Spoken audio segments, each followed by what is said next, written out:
Kiskal TMT கம்பிகள் வழங்கும் கேள்வி நேரம் நிகழ்ச்சிக்காக உங்கள் அனைவரையும் அன்போடு வரவேற்கின்றேன்.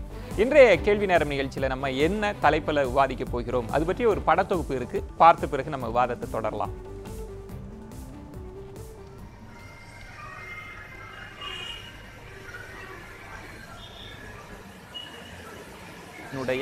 அவல நிலை குறித்து தான் நம்ம இன்றைக்கு விவாதத்தினுடைய தலைப்பாக எடுத்திருக்கிறோம். நீங்க படக்காட்சியை பார்க்கலாம். மயிரிழையில் உயிர் தப்பிய ஒரு பெண். அரசு பேருந்துகளினுடைய நிலை என்னவாக இருக்கிறது, பயணிகள் எப்படியெல்லாம் பயணிக்கிறாங்க அப்படின்னு நீங்க பார்த்துட்டு இருக்கிறீங்க.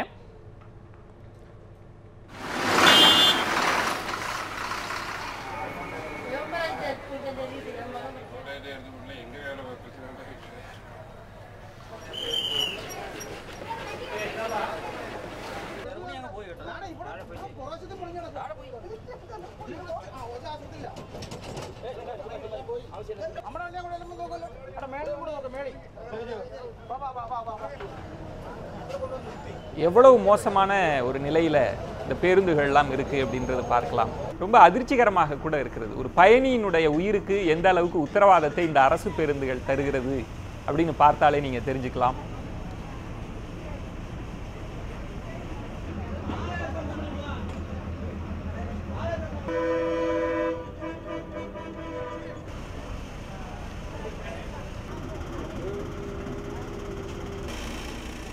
நீங்க பார்த்திருக்கலாம், நாம் அன்றாடம் பயணம் செய்கிற பேருந்துகளினுடைய நிலை என்னவாக இருக்கிறது. கிட்டத்தட்ட ஒரு பேருந்துகளில் பயணம் மேற்கொள்வது ஒரு உயிருக்கு உத்தரவாதம் இல்லாத ஒரு போர்க்களத்துக்கு போகிற மாதிரியான காட்சிகளை தான் நம்ம பார்த்துட்டு இருக்கிறோம். நம்ம நிறைய விஷயங்கள் இந்த கேள்வி நேரம் விவாதமாக எழுப்ப இருக்கிறது. ஒரு பயணி கீழே விழுகிறார், மயிரிழையில் உயிர் தப்புகிறார். இன்னும் நீங்கள் பார்க்கணும் அப்படின்னு சொன்னீங்கன்னா, நிறைய பயணிகள் உயிரை பணயம் வைத்து தான் பயணிக்க வேண்டி இருக்கிறதா. அரசு பேருந்துகளினுடைய நிலை என்னவாக இருக்கிறது. இப்படிப்பட்ட விஷயங்களுக்கெல்லாம் யார் பொறுப்பேற்பது, இதுதான் இன்றைய கேள்வி நேரத்தினுடைய ஒரு விவாத பொருளாக மாறி இருக்கிறது. நான் நேயர்களுக்கு மீண்டும் சொல்வது, நீங்கள் அன்றாடம் பயணிக்கக்கூடிய பேருந்துகளின் நிலை என்னவாக இருக்கிறது, இதை எப்படி நம்ம சரி செய்ய போகிறோம், இதுதான் இன்றைய விவாதத்தின் பொருளாக இருக்கிறது. இது பற்றி விவாதிப்பதற்காக வந்திருக்கக்கூடிய கருத்துரையாளர்களை நான் உங்களுக்கு அறிமுகம் செய்கிறேன். முதலாவதாக திரு சந்திரன் அவர்கள், அரசு போக்குவரத்து ஊழியர் சம்மேளனம். வணக்கம் திரு சந்திரன். நீண்ட நெடிய அனுபவம் கொண்ட ஒரு ஓட்டுநர் இங்கு வந்திருக்கிறாங்க. அரசு போக்குவரத்து கழகத்தில் பணியாற்றியவர் திரு கருணாகரன் அவர்கள் வந்திருக்காங்க. வணக்கம் திரு கருணாகரன். மூன்றாவது, பயணிகள் நலச்சங்கம், ஒரு பயணிக்கான பாதுகாப்பு எப்படி இருக்க வேண்டும், அவர்கள் உரிமை சார்ந்து இயங்கக்கூடிய திரு எர்னஸ்ட் பால் அவர்கள் வந்திருக்கிறாங்க. வணக்கம் திரு எர்னஸ்ட் பால். இது மட்டுமல்லாமல் நம்மோடு ஒரு அரசு தரப்பாக இருக்கிற போது அரசு என்ன மாதிரியான பதில்களை கொண்டிருக்கிறது அது பற்றியும் நம்ம விவாதிக்க வேண்டியிருக்கிறது. சட்டமன்ற உறுப்பினர் திரு தனியரசு அவர்களும் நம்மோடு இணைய காத்திருக்கிறார். நம்ம தொடர்ந்து பேசலாம். இதை பார்க்கிற போது, இந்த காட்சிகளை பார்க்கிற போது, பயணிகள் நலச்சங்கம் வச்சிருக்கிறீங்க திரு எர்னஸ்ட் பால். ஒவ்வொருவருமே படிக்கட்டு சரியில்லை, ஒழுகுது, ஆனால் பயணிகள் எல்லோரும் தவறாமல் டிக்கெட் எடுக்கணும் அப்படின்னு அரசு சொல்லுது.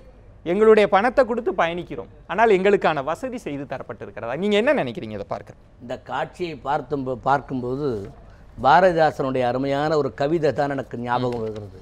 பார்க்க பரிதாபம் இந்த காட்சி, பரிகாரம் தேடாவிட்டால் இதுவென்ன ஆட்சி என்று பாரதிதாசன் சொல்லுவான்.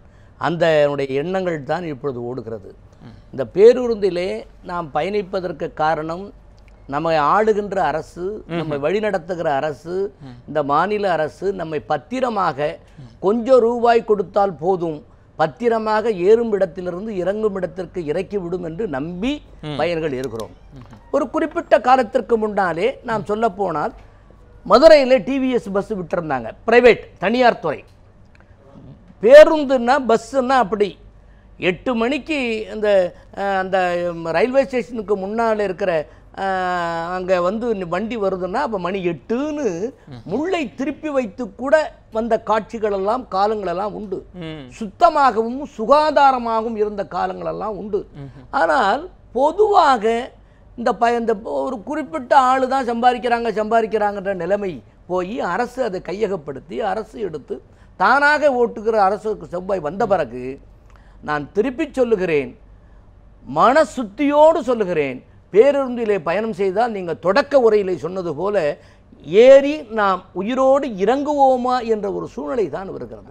இது ஏனென்றால் அலட்சியம் தான் காரணம். எவனோ ஏறுறான், எவனோ இறங்குறான், எவனோ போறான், நமக்கு மாத சம்பளம் வருகிறதுன்னு அதிகாரிகளும், நமக்கு நிறைவாக இருக்கிறது என்று அரசும், நாம் ஓட்டிட்டு நம்ம பத்திரமா இறங்கி போனோம், நம்ம பொண்டாட்டி பிள்ளைக்கு சேஃப்டின்னு ஓட்டுநர்களும் இருக்கிற இந்த நிலைமை தான். நீங்கள் ஓட்டுநராக இருக்கிறதுனால நான் உங்களிடம் வைக்கக்கூடிய கேள்வி, ஏன்னா இப்போ அந்த பெண் வந்து கீழே விழறாங்க, கட்டாயமாக நடத்துனருக்கும் ஓட்டுநருக்கும் இது தெரியாமல் இருந்திருக்கிறது. அவ்வளவு மோசமான பேருந்தை நீங்கள் எப்படி எடுத்து இயக்கலாம்? நீங்கள் விதிமுறையை விடுங்க, அதற்கு பின்னால் இருக்கக்கூடிய டெக்னீஷியன் சூப்பர்வைசர்லாம் விடுங்க, நீங்களே எப்படி அதை இயக்குறீங்க? சரியான கேள்வி தான் நீங்கள் கேட்குறது. அதாவது இதுக்கு சுருக்கமாக சொல்லணும்னா வயிற்று பழப்புன்றது தான் அடிப்படையான விஷயம். இன்றைக்கு சூழ்நிலையில் அதிகாரிகளுடைய நிர்பந்தம், அலட்சிய போக்கு, நீ ஓட்டலன்னா அடுத்து நான் புதுசாக வந்து கேஷுவல் லேபரை எடுத்து வச்சுருக்கேன், அவனை வச்சு ஓட்டுறேன். இப்போ நான் விடக்கூடிய ஒரு பேருந்தை, ஒரு புகார் கம்ப்ளைண்ட்டு, லாக் சீட் இருக்குது, மற்றது இருக்குது, அந்த லாக் சீட்டில் ரிப்போர்ட்டு மற்றது எல்லாம் எடுத்து இந்த வண்டியை தடத்தில் இனிமேல் இயக்க முடியாது என்று எழுதி கொடுக்கக்கூடிய அந்த பேருந்தை நான் ஒரு புகார், இந்த இப்போ உதாரணத்திற்கு இந்த பிளாட்ஃபார்ம் எந்த நேரமும் உடஞ்சி விழுவதற்கான வாய்ப்பு இருக்குது என்ற ஒரு புகாரை நான் எழுதி வண்டியை கொடுத்துருவேன். இன்னொரு ஓட்டுநர் வேறு ஒரு புகாரை எழுதி அவர் கொடுத்துருப்பார். என்னை கூப்பிட்டு என்ன சொல்வார், பிளாட்ஃபார்ம் சரியில்லாத வண்டி, ரைட் ஓகேங்க நீங்கள் விட்டுட்டீங்க, இப்போ கிளச்சு ராட்லிங் மற்றது அந்த மாதிரி பிரச்சனை இருக்குது, இது ரெடி பண்ணியாச்சு, இதை நீங்கள் எடுத்துகிட்டு போங்க, அந்த வண்டியை என்கிட்ட கொடுத்துருவாங்க. என்னுடைய வண்டியை ஏதாவது ஒட்டு பிளாஸ்திரி மாதிரி போட்டு உடனடியாக ஒரு தகடோ மற்றதோ, நீங்கள் அந்த வண்டிங்களெல்லாம் பார்த்தீங்க, இப்போ வண்டிங்களெல்லாம் எல்லா சேனல்லையும் காமிக்கிறாங்க, தகடுகளை, சீட்டில் தகடு மற்றது. இந்த ஒரு படிக்கட்டு கூட இவ்வளவு மோசமா இருக்கிறப்ப முதியவர்கள்லாம் என்ன பண்ணுவாங்க, தடுமாறி கீழே விழுற குழந்தைகள்லாம் என்ன ஆவாங்க, என்ன நிலைமை இருக்கு அப்படின்றது தான் நான் கேட்குறேன்.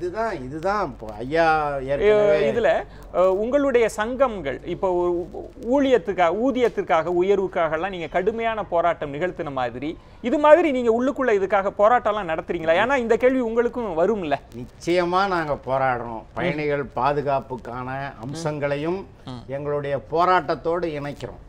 பராமரிப்பில்லாத பேருந்துகளை ஓட்ட சொல்லி நிர்பந்தம் செய்யாதே என்ற அடிப்படையில் அதற்கான கோஷங்களை வைக்கிறோம். எங்களுடைய போராட்டத்தோடு இணைத்து மக்களுக்கு பல்வேறு காலங்களில் பல்வேறு விஷயங்களை துண்டு பிரசுரங்கள் மூலமாக என்னென்ன அம்சங்கள்லாம் மக்களை பாதிக்கிற அம்சங்களும் இருக்கிறது என்பதையும் நான் தொடர்ச்சியா வரேன். நீ உங்க அதற்கு மறுப்பு கூட சொன்னாரு, நான் அதை அடுத்த சுற்றுக்கு கொண்டு வருகிறேன். திரு சந்திரன், இப்போ ஒரு அரசு பேருந்துகள் இயங்குது, அதற்கான பாதுகாப்புக்கு சில விதிமுறைகள்லாம் இருக்கு, அதெல்லாம் இல்லாமல்லாம் இல்லை. எந்த விதிகளின் அடிப்படையில் நம்ம அவங்க அந்த பெண் கீழே விழுந்த பேருந்தை மட்டும் சொல்லலை, இப்போ காண்பித்த நம்முடைய நியூஸ் 7 தொலைக்காட்சி பிரத்யேகமாக போய் காண்பிக்கிற போது படிக்கட்டுகள் சரியில்லை, உட்கார்ந்துருக்கக்கூடிய நாற்காலி, இப்போ கீழே விழுந்து முதுகெலும்புலாம் அடிபட்டால் அவங்களுக்கு யார் பொறுப்பேற்பது? நான் கேட்கக்கூடிய கேள்வி, எந்த விதிமுறைகளின் அடிப்படையில் இந்த பேருந்துகள்லாம் இயக்கப்படுது? நம்ம காட்சியில் பார்த்தது அனைவருமே வருந்தத்தக்க ஒரு நிகழ்ச்சி. வந்து ஒரு மயிரிழையில் சார் சொன்ன மாதிரி அவங்களது உயிர் பாதுகாக்கப்பட்டிருக்குது. என்ன ஏன் இந்த நிலைமை ஏற்பட்டது அப்படின்றதான் இப்போ நம்ம வந்து ஆய்வு பண்ணுறோம், இந்த விவாதத்தின் மூலமாக ஆய்வு பண்ணுறோம். இப்போ ஏற்கனவே அரசு போக்குவரத்து கழகங்களில் சொந்தமாக நாம் வந்து பஸ்ஸுக்கு பாடி கட்டிட்டு இருந்தோம், கழகங்களே கட்டும்.